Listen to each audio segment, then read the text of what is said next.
एक बहुत ही बढ़िया प्रेरक प्रसंग है जिसका शीर्षक है संत दर्शन का प्रभाव। तो आप श्रवण कीजिए आगे। इस संसार के सब प्राणी अपने ही हैं, कोई भी पराया नहीं है। पापी घृणा का पात्र नहीं है, उससे निष्कपट प्रेम करना चाहिए। भगवान पापी के ही उद्धार के लिए अवतार लेते हैं।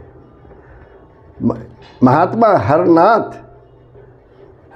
एक महात्मा थे हरनाथ, उसने निर्भयता पूर्वक अपने प्रेमियों और शिष्यों को समझाया और उस ओर चल पड़े जिधर डाकू राम खान रहता था।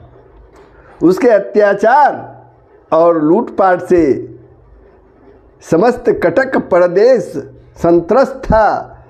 उसके भय से लोग थर थर कांपते थे और धोखे से भी उसका नाम नहीं लेते थे।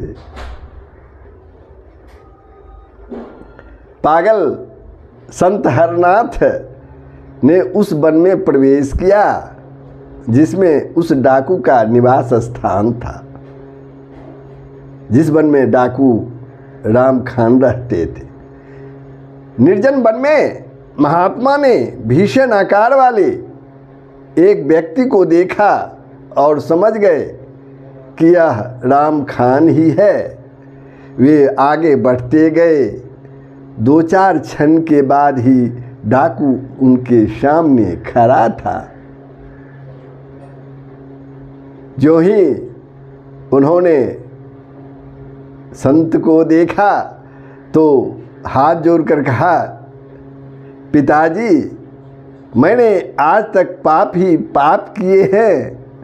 मैंने अपने पाप और अत्याचार की कथा किसी से भी नहीं कही।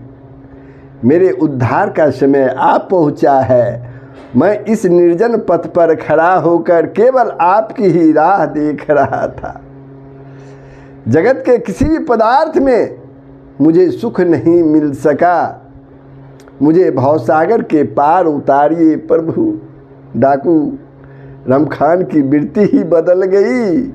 एक क्षण के लिए ही संत के संपर्क में आने से उसके पाप नष्ट हो गए और वह पागल हरनाथ के चरणों पर गिर पड़ा।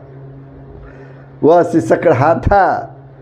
महात्मा हरनाथ ने उसका बड़े प्रेम से आलिंगन किया, अपने हृदय से लगाया और कहा, परमात्मा के राज्य में शाश्वत और परम आनंद